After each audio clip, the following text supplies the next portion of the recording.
This is TWiT. Well, we have a new music. president. We have a new administration. We have a new NASA administrator. Yes. Or will soon. We have an interim right now. Well, I mean, technically that's new, right? Yeah, and we have a president that wants to go where? All right. Well, we are going to Mars, apparently. Yay! So this week, that's one of the big stories of President Donald J. Trump, now the 47th as well as the 45th president of the United States, in his inaugural address on Monday of this week, said that he wants to see astronauts, quote, plant the stars and stripes on the planet Mars. He called it our manifest destiny. And as he said, Elon Musk, who was there in attendance at the Capitol Rotunda, pumped his fist up and gave 2 thumbs up. In probably the cheesiest smile that I've seen, but very, very appropriate. He's excited that we're going to go to Mars, and that's what he wants to do. Yeah, and we've been talking about this since 1949, at least formally, with von Braun's Das Mars Project book, later published in English in 1953. And we've been talking about it since before the Mercury program.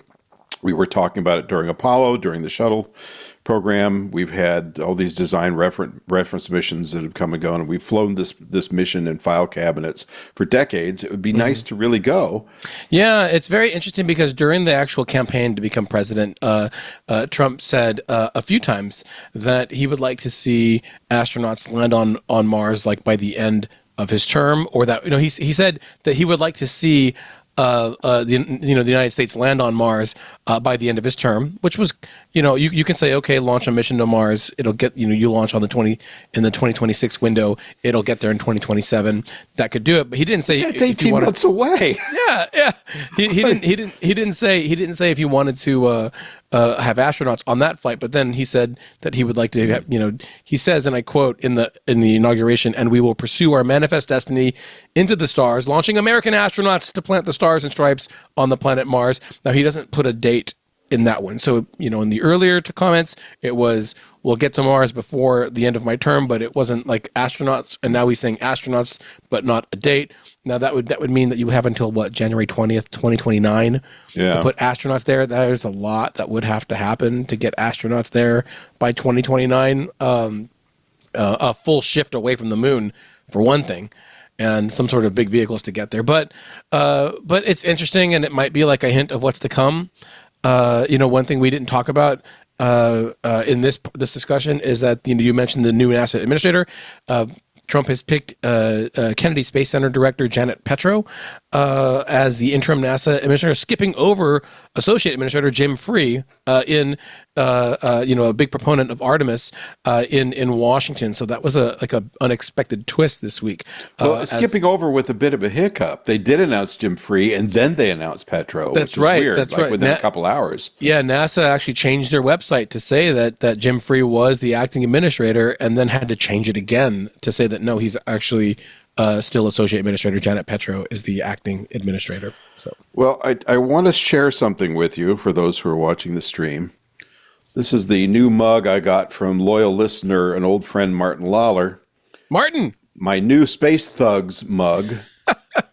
And it's kind of the other Space Hipsters, except it's only got 2 members so far, me and Martin. Grand Poobah! You have a Grand Poobah mug!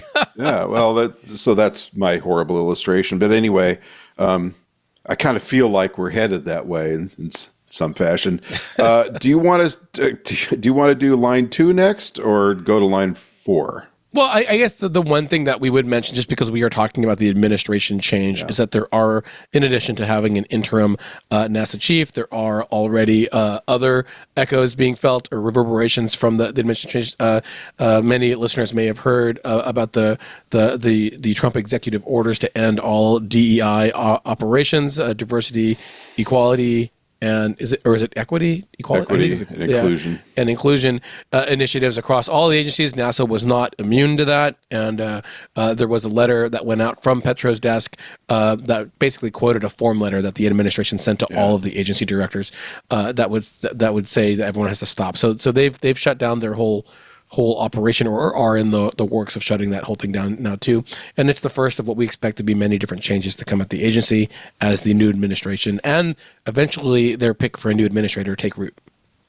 Now, there was some talk, I don't remember, it was, I think it was in the Atlantic maybe, about this also releasing either some individuals or some positions. Now, I assume if you work in a DEI-related office, that's going to get closed. Yeah. But how else does that affect the workforce? Well, the executive order does say that they have until January 31st to roll out the plan to let the people that are employed by those offices go. So it's very clearly like there will be departures from NASA, from all of the agencies, if they have a specific office that was geared at that sort of program. There's also a whole thing about they have to inform on other people if they may have changed the name. Yeah. To hide. It's a big mess. That's a little more uncomfortable. But yeah. Hey, if you enjoyed this clip, be sure to check out This Week in Space. You can find us on your favorite podcast app or see the link in the description below. See you there.